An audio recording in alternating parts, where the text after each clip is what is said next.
What's going on, everybody? It's your boy Shuggy from Sugar Earth Media, and today we are back reviewing comics. It's been a while since I reviewed a comic series, but we're going to be returning to a series that I reviewed on the channel before, the Marvel Alien comic. Now, this is the third #1 in as many years. This #1 has a new creative team, a new writer, and a new artist. And I'm not going to bury the lead. This one is kind of dumb. It's pretty bad. I didn't like it very much. We're going to be breaking it down in this review here, but I just want to let you guys know before that I was a big fan of this comic series prior to this issue. I really thought that there had been 3 main story arcs. I thought that they all brought some unique ideas, and they were all relatively fresh for the Alien franchise, which has been around a long time. And a lot of the times it feels like the new Alien stuff just kind of rehashes what we've gotten before. So I really appreciate bringing new ideas to the table. And I think that the writer they got before was very clearly an Alien fan with a lot of reverence for the series and really understood what the Alien series was about. Had really interesting characters, good dialogue and writing, and you could tell that they put some thought into the overall story arc and wanted to bring something new to the table. So I was a huge fan of these original runs here. There were 2 previous runs and the 3 story arcs, like I said, and they each brought something unique. You can see my breakdowns of the individual issues in some of my previous videos. I'll link down below in the description, so you can check those out if you like. I kind of stopped in the 2nd story arc, but I didn't review this final story arc, which I highly enjoyed. It was really cool because it was like a cast of all androids, and there's some interesting ideas there. So like I said, each of these story arcs brought an interesting new concept to the series. This first one was focused on a father-son relationship where the father was a security guard who worked at a Weyland-Yutani space station, and he has to go back to the station because it turns out his son is part of a terrorist group that is attacking Weyland-Yutani, and he needs to go back to retrieve this special alpha xenomorph which was left behind on the station after the attack. So he is basically blackmailed into going back. So that's an interesting story with some interesting characters, and they sound like real people. The dialogue is well written, like I said. The second arc here was about a planet that had a sort of religion and philosophy that they wanted to return to more primitive ways of life. They didn't want to use all this technology and electricity, although they had to for work. They were kind of Amish in that way, and they wanted to use like bow and arrows instead of guns, and they wanted to rely on the natural world that was terraformed. Of course, it was built by technology, but they wanted to rely on crops and hunting as opposed to the modern day technology that the rest of the universe uses. So that was an interesting concept, and it turned out that the whole colony was just a setup by Weyland-Yutani. They got kind of destroyed on purpose by the xenomorphs. So there's that's kind of expected, but I thought that the religion idea and the colony wanting to be more primitive was an interesting concept that I don't think we've seen in Alien before, which I really enjoyed. This final story arc by this writer was about a team of androids that were sent down to a planet that was overrun by xenomorphs, of course, and was toxic, and humans couldn't live there anymore, or so they thought. So they sent this team of androids to this planet to recover a sample that could supposedly save millions of people, and they did this because they were promised that if they did this, that androids could receive human rights. And there were some interesting characters here. Some of them were really opposed to humanity and really rejected them because of hardships they've been put through in the past and the greed of the corporations and whatnot. So there were some really good concepts in that storyline as well. I highly enjoyed this arc. I especially like the design of this Queen character, which I'm assuming will come back at some point. So I again, the art was great. I really enjoyed the storylines, and just as an Alien fan, it's not the best Alien comics ever. That would definitely be the comics about Newt and Hicks. those comics were amazing and until they got retconned, and they're still good, but you know, I think that if you can dig up those anniversary editions where they bring back the fact that it's Newt, I recommend those. But they were pretty dang good and some of the best Alien stories we've seen in a while. And I was really disappointed by the fact that this new one is just not up to snuff with those recent installments. So we're going to cut over to the table footage, and I'm going to go page by page and let you guys know why I don't like this particular comic. Let's get to it. So the TLDR of this review is we got a bunch of characters that I don't care about, and most of this issue has no action whatsoever. The aliens only just get out of the ice at the end, and all the lead up is about family drama that is kind of boring, and it's similar to the first issue of the original run. However, in that issue, we had well-written characters and an interesting premise. We don't really have that here. We have a bunch of nonsensical stuff, poorly written dialogue, and there's not a whole lot to redeem it from this issue on its own. So that's the TLDR. Mostly boring and repetitive. That's the big takeaway here. All right, everybody, we're here at the table setup. It's been a while. We're back at it reviewing comics. So we're going to talk about this cover before we get into the comic itself. And I got to say, this cover on first glance looked pretty plain. It looks like an ice planet. I don't think it's going to stand out on any of the store shelves. Now, of course, the ice planet is the setting where we are. I think that's appropriate to make that the setting of the cover. And it is cool that we have a xenomorph under the ice surface trying to break through. But I think a comic cover's got to catch your eye really quick, and I think this is a little too subtle to be a great comic cover. But at the end of the day, that is a nitpick, I would say, because the rest of the story is what we're going to be focusing most of our criticisms on. But you know, it just doesn't stand out. There are so many better covers in this Alien run so far. But so just jumping into the story, we are on an ice planet, and the people here are here to find deposits of water to give to terraformed planets out in the galaxy. And I gotta say, this whole premise just falls apart right away, because we're on a planet that is made of ice. It is an ice moon. It says it up here, and everything is ice or snow. And why do they need to find liquid water when they're literally surrounded by ice? I don't know if the ice is made of some other material, but that wouldn't really make sense scientifically. So we got a bunch of ice everywhere, and yet we're looking for liquid water when all we have to do is take blocks of ice and melt them down.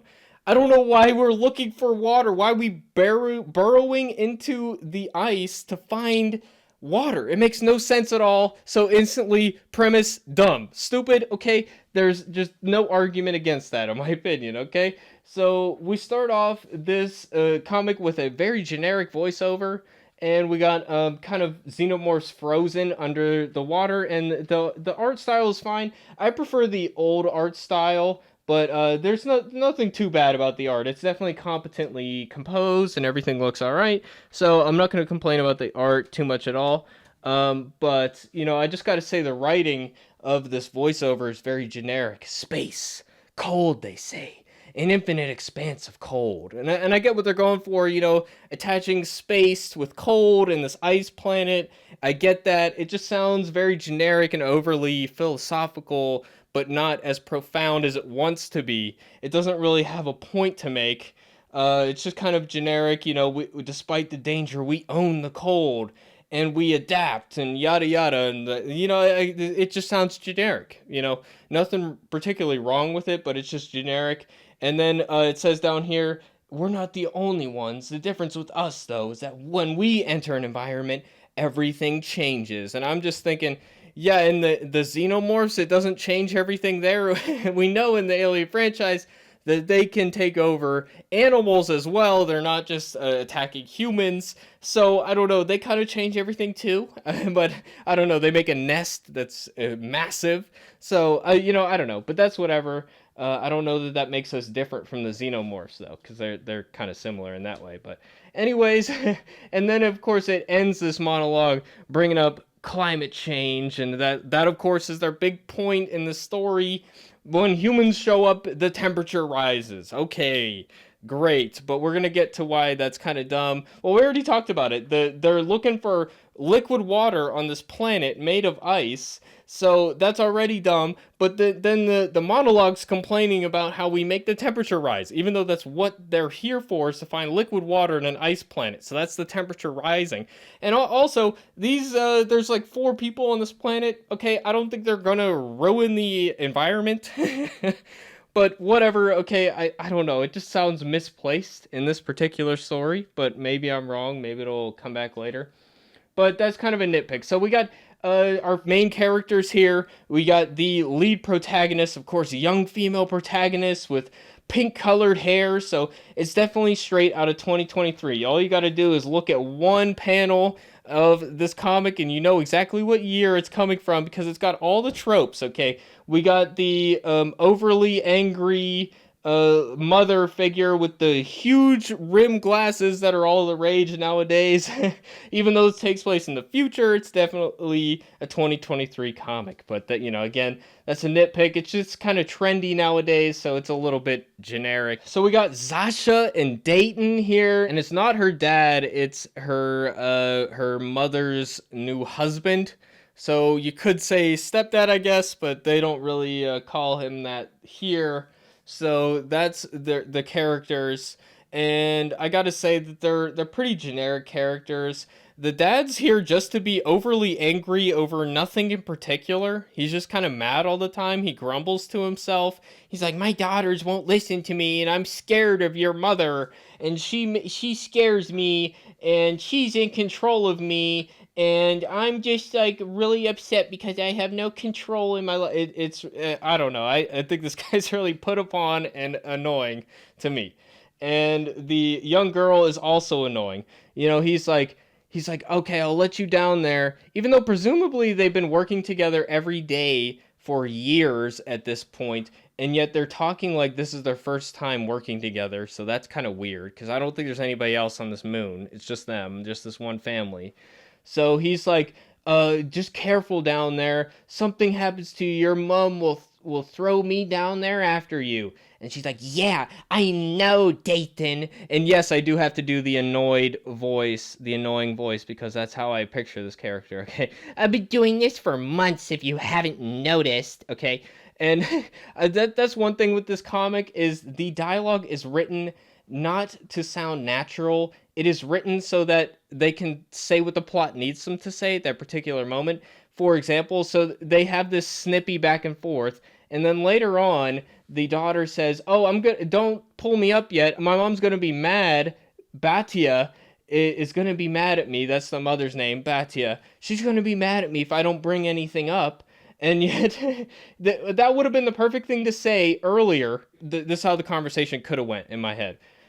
He's like, "Be careful, your mother will throw me down there after you if you get hurt." And then she'd be like, "Well, she'll throw both of us down there if we don't find anything." You know, that's like the actual way this dialogue should have gone. But they had to have her play snippy and definitely emasculate this guy here. So that's the agenda. And then he's like grumbling to himself, "Not the only thing I've noticed, you cheeky little..." So already I don't really like any of these characters. Another thing, right here. Basically, after Aliens, the second Alien movie, apparently Weyland Yutani was able to cover up everything that happened there. And I'm not sure if that is able to align with canon or not, but let's just assume that it is. So everything that happened is a secret. And yet the mother somehow knows. So they find, of course, a face hugger under the ice. And, you know, I'm like, how did they get here? You know, I don't know. I'm probably overthinking it. Maybe we'll get backstory to that at some point. But it's very coincidental on this massive moon. They happen to find the one place where they are. Maybe it was all a big setup. That's probably how it's going to go, because that's what Weyland Yutani always does. And yet, they're not working for Weyland Yutani yet. Weyland Yutani actually shows up and buys the company that they're working for because they find this. So that tells me it's not a setup. but maybe there's something else we'll find out later. Who cares? But somehow, despite the fact that it was a cover-up and supposedly all of the things that happened were kept secret, somehow the mother knows about it. She heard rumors about it, and this seems to be similar. So she knows that this is similar, but she doesn't know that the whole colony was destroyed by these things. So she only knows exactly what the plot needs her to know. She doesn't know enough that these things are very dangerous, okay? And yet she's also the only one that's heard anything. Not the husband doesn't know about it, but for some reason, when the daughter brings it up, he's like, "Oh, we should incinerate it. Don't tell your mom about it." And yeah, but why would they do that? In the alien universe, there are no other aliens that they know about. So if there are no other aliens that they know about, there's no good reason for them to incinerate this alien creature that they just found. For all they know, this is a novel thing. It should be a miracle. It should be amazing. Like, what the hell is this? It's a new life form nobody's ever heard of. This is an incredible thing. Why would he say to incinerate it? He has no reason to believe that it's even alive. Or if he does believe it's alive, take precautions, sure. But this is definitely something very valuable that will get the attention of their employers that they'll be compensated for. So there's no reason why he immediately jumps to, let's incinerate it. But it's just because the plot wants to make it feel like, oh, if only they incinerated it then, none of this would have happened. But they had no reason to do that. It's really dumb. So we have the character Batya, the mother of the girl and the wife of the guy. So they're one big unhappy family because everybody hates each other. I mean, I'm fine with that drama-wise, but I just don't find any of these characters likable. And like I said, this character here, very 2023. I mean, they got the huge horn-rimmed glasses that are all the rage nowadays. And she's like, sticking it to the man. She's like, you guys are employers. Keep in mind, they don't like the employers, okay? She's like, I'm upset at you guys because you haven't talked to us in 6 weeks, which, yeah, that's definitely something that would be worth getting upset about, considering you're in a remote place. Apparently, they can't leave now. It's all frozen over, and they've waited too long to leave, so now they need rescue. Although, if they can't take off with their ship because it's too frozen, how would a ship be able to come and rescue them? Because if it lands, then presumably it wouldn't be able to take off again. So that's another logical thing, but whatever. They can't leave. They need to be rescued. It's important for the plot. Again, it's all they care about is convenience for the writer, as opposed to making sense. So it's the same thing with the dialogue as with the storyline. It's all consistent here. So she's complaining to her employers, and definitely trying to stick it to the man, but she's also pregnant. She doesn't want to give birth on this ice planet, which is like, sure, okay, but something tells me, why would you want to take a remote job away from all of civilization if you're going to do that? But maybe they didn't mean for her to get pregnant, so I can sympathize with that. That's a fine storyline, fair enough. So they bring up the face hugger. Of course, we know that's all gonna go wrong, and the mother reports the finding to the employers, and this is important to the plot later.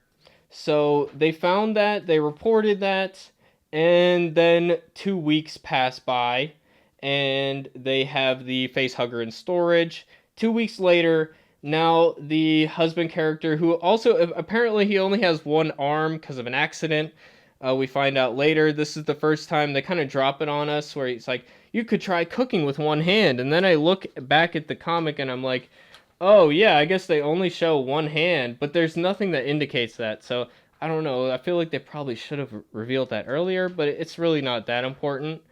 But yeah, he only has one arm, and then he's just complaining this whole time. He's like, you could try cooking with one hand, and then he finds out, the mother says, Batya says, that she reported the face hugger to their employers, which is the whole point of bringing it back to the research base. The whole point of bringing it back is to report it to the employer so that they can get compensated for finding that. But he flips the fuck out. He's like, you didn't even talk to me about that? And it's like, first of all, I don't know why she didn't tell him. Secondly, I don't know why he would be all that upset about that. Because Of course they're gonna find out eventually. It's in storage right now. Like I, I don't understand. Surely they're monitored. They're on security cameras. It's not like it's gonna be some sort of secret that they have this thing. So I don't know why he's upset. It doesn't make it. It's just because the plot needs him to be upset to get some drama. There's no other reason.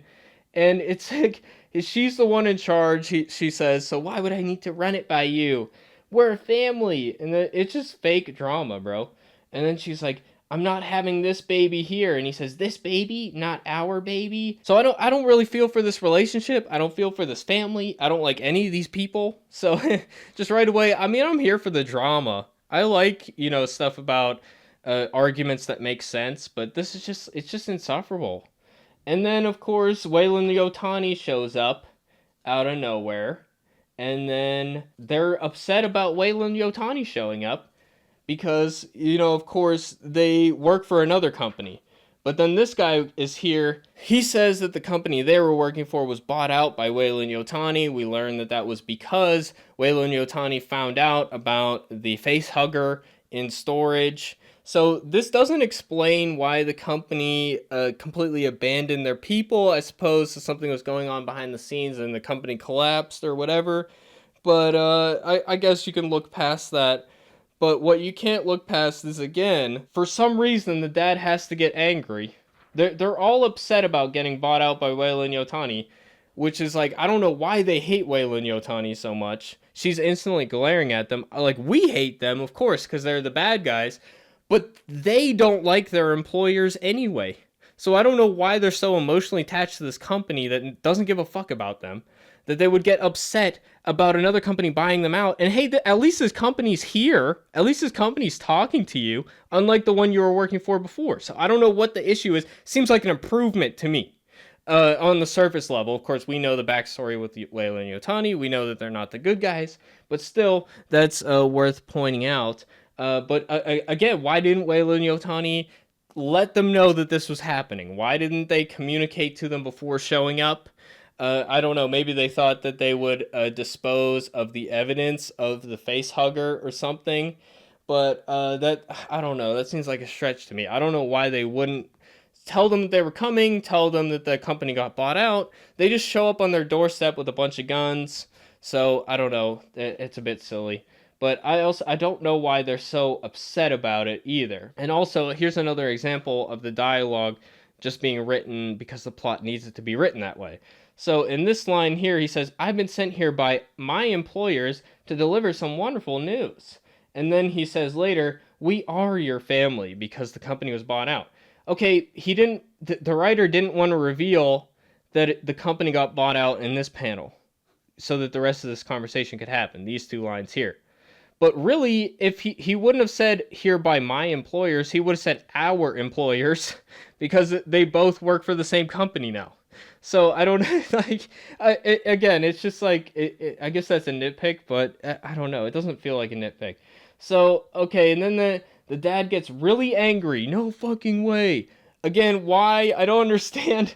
And then this guy, the Wayland Yutani guy, says, "Terrible news." He brings up the guy's accident. Keep in mind they're surrounded by soldiers with guns, so they have no leverage in the situation at all. Which is also like, why don't they have some self-defense stuff? But I guess they're on a remote planet. Maybe they didn't think they would need it. Whatever. But this guy says he brings up the incident, which he should know should be a sensitive issue because he's a diplomat, right? Like he's a soul-sucking lawyer. But even they have some tact. You know what I mean? So this guy he brings up the accident and says, "Unfortunately, due to takeover negotiations, Wayland Yutani is not actually liable for your accident." And that means, okay, now he's going to choke him with his one hand. And to me, it's like that. It makes no sense at all because in real life, when one company buys out another, you are taking all their responsibilities and liabilities in that purchase. So it makes no sense that he would be like, "We're not liable because we're a different company." No, you're not. You purchased the company. You're the same company now. You inherit everything that they were liable for. It makes no sense at all. So I don't know if the laws are different in this world or whatever, but it doesn't make sense. It's definitely written by somebody who doesn't understand how business works. So that's really annoying. And then he just gets unreasonably angry. He's unhinged. This fucking guy is ridiculous. He's surrounded by men with guns, okay? I don't know what he's hoping to achieve here other than putting his family in danger. That's what he's doing. He's a fucking idiot. I hate this. I hate it, man. And then, of course, he says, this man is quite literally unarmed. It's like, I mean, he's got one arm around your throat, though. I don't know, man. It's just, like, they try to put in all these jokes, and it's just so lame, dude. And the little girl decides to run off and try to find the face hugger, which is like, I don't know why she does that if she's trying to get one over on Weyland Yutani, but again, I don't know why. She's also asking, like, what does it mean that we got bought out? You know, what does that mean that your company got bought out?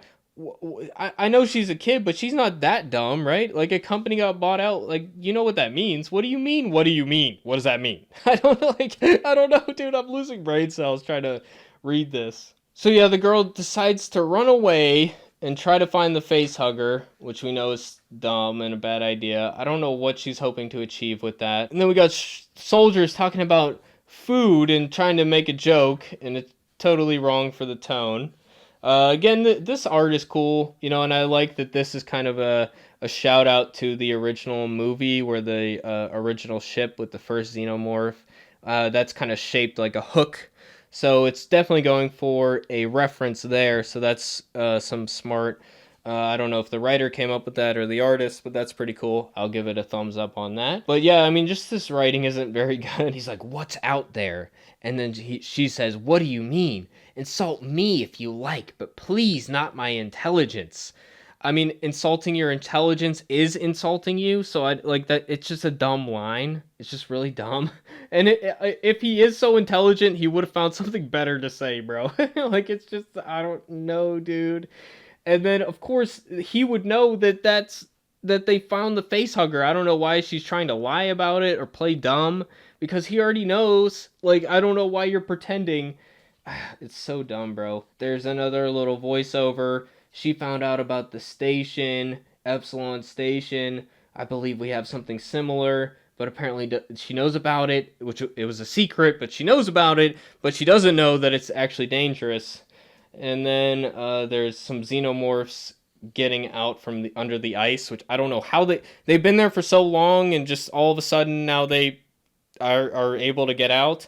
I don't know how. I mean, all they did was chop some little block of ice with the face hugger out of it, out of the ice down below. Surely that in and of itself was not enough to let these guys get out. But I guess they're going for the climate change. They're raising the temperature thing. But I don't know, man. I mean, surely they've had ships land here before. I don't know. It just doesn't seem like enough, man. But that's pretty much it. So I don't know. It's pretty dumb. Let me know what you guys think in the comment section down below. So that's my review of this travesty of a comic, guys. It is not the worst comic I've ever read, but it's definitely not up to snuff with the previous run, and it is so far a disappointment. But if that changes, I'll let you guys know. I might do a recap at the end of this story arc. I'll probably just continue reading it just out of curiosity more than anything else. Hopefully it can get better, but we'll have to wait and see. But with that, it's been your boy Shuggy. If you guys want to see more comic reviews, definitely let me know in the comment section down below what you would like to see me review. Definitely hit me with the thumbs up. That helps with the algorithm. And with that, it's been your boy Shuggy, and I hope to see you guys in the next video. Thanks for watching, everybody. Peace out.